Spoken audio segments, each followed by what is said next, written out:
मेरा कराची जाने का सपना टूट गया। अमेरिका के पापा ने वॉर रुकवा दी। सर आप वक्त नहीं है, काम की बात कीजिए। Thank you Shashi. जी हाँ, हम भक्त नहीं हैं, काम की ही बात करेंगे और काम की बात करना बेहद जरूरी है। लेकिन आज की तारीख में इन टिश्यू पेपर्स की जरूरत उन तमाम भक्तों को जरूर पड़ेगी जो एक सपना देख रहे थे, जिनके ऊपर युद्ध के उन्माद का एक ज्वर चढ़ा हुआ था, जो खुलकर यही चाहते थे कि बस गोली और बारूद चलते रहें, जो ये चाहते थे कि इन फिजाओं में बारूद का जहर घुलता रहे। वार रुक गई है। आज शाम 5 बजे से सीज फायर हो गया है, सीज फायर का ऐलान हो गया है और 12 तारीख को 12 बजे दोनों देशों के, दोनों मुल्कों के सीनियर ऑफिशियल्स की मुलाकात होगी। लेकिन इन सब के बीच भारत में भी बहुत कुछ हुआ है। 4 PM चैनल जो बैन हो गया था, उसका केस सुप्रीम कोर्ट गया था, वो चैनल भी वापस आ गया है। द वायर की जिस वेबसाइट को thewire.in को भारत में बैन कर दिया गया था, वो द वायर भी वापस आ चुका है। भारत में आप उसे भी पढ़ सकते हैं। और पुण्य प्रसून वाजपेयी का चैनल भी वापस आ गया है। हालांकि पुण्य प्रसून वाजपेयी के चैनल के वापस आने के पीछे की कहानी कुछ और है, हम उस कहानी की तरफ नहीं जाएंगे। लेकिन इन सब के दरमियान आज बात दरअसल इसकी कि बीते कुछ दिनों से क्या क्या हो रहा था और आज की तारीख में जो हुआ, इससे क्या समझने की, क्या सीखने की जरूरत है, और साथ ही साथ ये भी कि उन भक्तों का क्या करें जो भक्त लगातार युद्ध के लिए उन्माद मचा रहे थे। युद्ध कभी भी एक बेहतर विकल्प नहीं होता है, आखिरी विकल्प जरूर होता है और भारत ने भी आखिरी विकल्प के तौर पर ही युद्ध को चुना था। शुक्र है कि पाकिस्तान की समझ में आ गई उसकी हैसियत, उसकी औकात। नमस्कार, मैं स्वप्निल और आप मेरा YouTube चैनल देख रहे हैं। जाहिर सी बात है, मुद्दा पर फिलवक्त 14 दिन की पेनाल्टी है, वहां पर आपसे मुलाकात नहीं कर सकता। आगे भविष्य में कर पाऊंगा नहीं कर पाऊंगा, इसको लेकर बहुत सारे सवालात मेरे मन में भी हैं। लिहाजा इस चैनल को सब्सक्राइब कर लीजिएगा। और आगे बढ़ने से पहले बस वही कहूंगा, तिनका तिनका जोड़कर आदमी एक घोंसला बनाता है, फिर तेज हवा का एक झोंका आता है, वो घोंसला गिर जाता है। आपके दिल पर क्या बीतेगी, वही मेरे दिल पर भी बीत रही है। 2 साल लगातार निष्पक्ष पत्रकारिता करी मुद्दा ने, कई अड़चनें आई, कभी कुछ नहीं कहा। बैंक अकाउंट फ्रीज हुए तो आप सबसे सहयोग की अपील करी। मुद्दा पे लगातार व्यूअरशिप थी, आपने सहयोग भी दिया। आज की तारीख में सहयोग की और ज़्यादा आवश्यकता है, क्योंकि हमारा प्लेटफॉर्म भी हमसे छिन चुका है, बैंक अकाउंट तो फ्रीज चल ही रहा है। ऐसे में यदि आप चाहें तो छोटी छोटी मदद मुद्दा के लिए जरूर कीजिएगा। मुद्दा जब वापस आएगा आएगा, जब तक नहीं आएगा तब तक यहाँ तो मुलाकात होती ही रहेगी। द न्यूज़ लॉन्चर पे भी रात के 11 बजे तो मुलाकात होती ही रहेगी। लेकिन अब आगे बढ़ते हैं। वॉर रुक गई एक अच्छी सूचना है हमारे लिए, आपके लिए, अमन पसंद लोगों के लिए।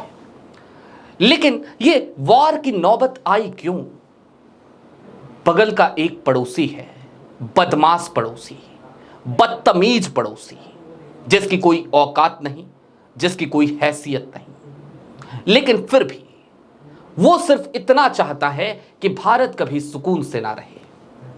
ये ठीक उसी तरीके से है जैसे अगल बगल के 2 पड़ोसी होते हैं।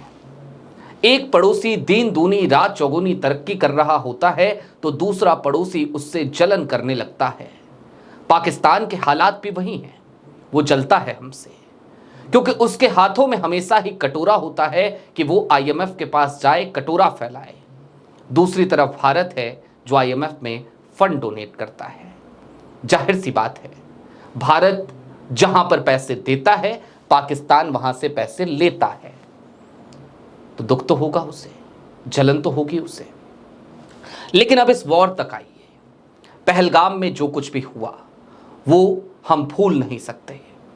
उन दर्दनाक तस्वीरों को, उन दर्दनाक कहानियों को, चाहे वो शुभम द्विवेदी की कहानी हो या फिर कि विनय नरवाल की कहानी, उन पाक परस्त आतंकियों ने जिस कायराना हरकत को अंजाम दिया था, आज तक उसके बारे में सोचकर हमारी सिर्फ रूह नहीं कांपती है, बल्कि खून में उबाल भी आ जाता है।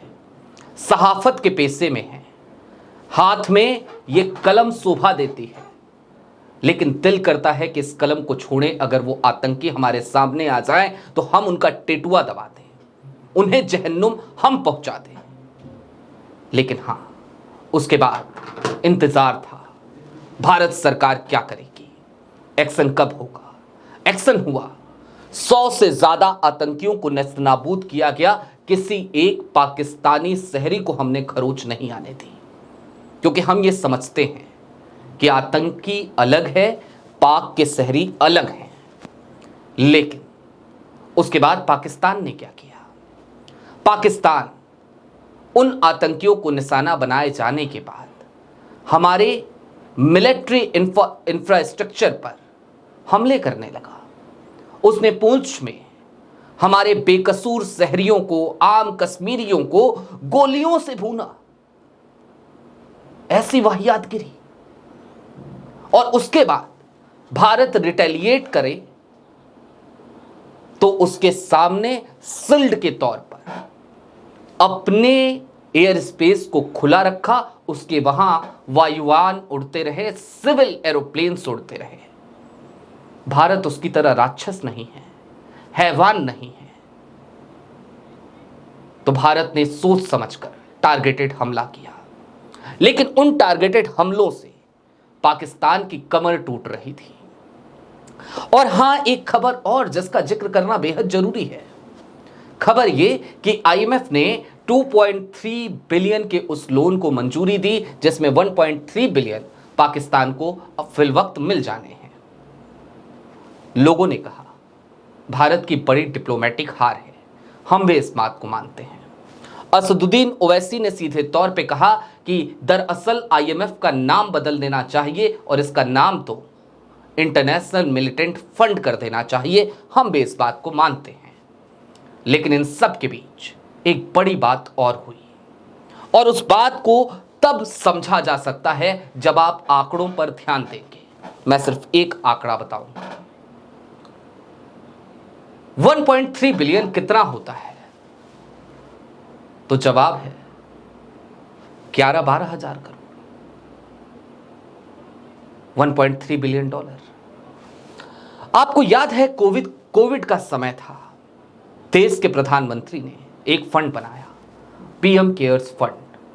आपको पता है इस देशवासियों ने चंदे के तौर पर कितने पैसे डाल दिए थे? जवाब है 30,000 करोड़ से ज्यादा। तो जरा सोचिए कि पाकिस्तान कर क्या लेगा। पाकिस्तान की हैसियत कहां है और हमारी हैसियत कहां है?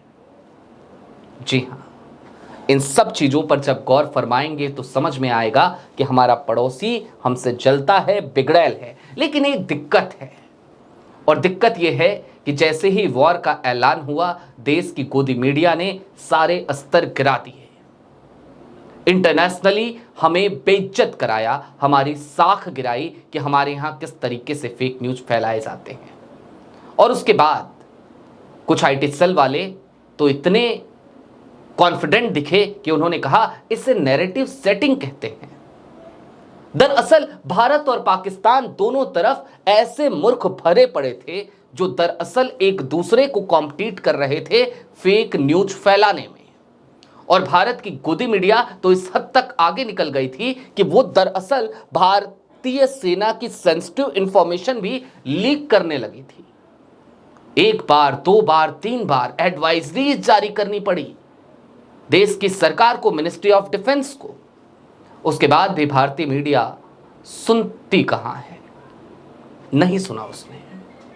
आज की तारीख में खैर सुकून वाली कुछ खबरें और आई।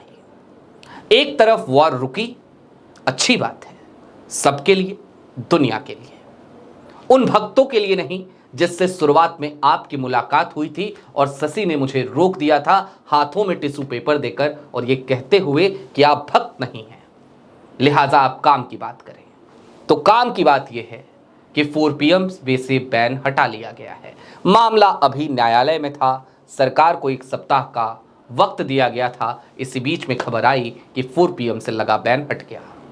द वायर जिसका मामला कोर्ट में जाने वाला था उस पर से भी प्रतिबंध हट गया। पुण्य प्रसून वाजपेयी का कॉपीराइट का जो मसला था उसे भी नेगोशिएट कर लिया उन्होंने, उनका चैनल भी वापस लौट आया। एक ही दिन में इतनी सारी खबरें और इन खबरों के बीच आज विदेश सचिव मिस्री साहब का एक बयान और, जब पाकिस्तान ने इस्तेमाल किया इस देश की कई फ्री वॉइसेस को तो देश के विदेश सचिव ने यह भी कहा कि पाकिस्तान इस बात की कल्पना नहीं कर सकता कि सरकार को लोग क्रिटिसाइज कर रहे हैं क्योंकि भारत में लोकतंत्र है, जहां पर लोग सवाल उठाते हैं उनके यहां नहीं है। कुछ शुभ संकेत तो हैं, लेकिन हां सच्चाई यह भी है कि मुद्दा पे आई हुई स्ट्राइक और 14 दिन की पेनाल्टी अभी नहीं हटी है। आपने लगातार साथ दिया है बैंक अकाउंट फ्रिज होने के दौरान। इस वक्त पे 2 मुश्किलें एक साथ हैं, अकाउंट भी फ्रिज है और उसके साथ ही साथ हालात ये कि चैनल पर भी 14 दिन की पेनाल्टी है। तो ऐसे में तो बिल्कुल अपील करूंगा, सहयोग जरूर कीजिएगा। ये सहयोग आप स्क्रीन पर दिख रहे QR कोड या फिर के नीचे दिख रहे UPI नंबर के जरिए कर सकते हैं। शुक्रिया।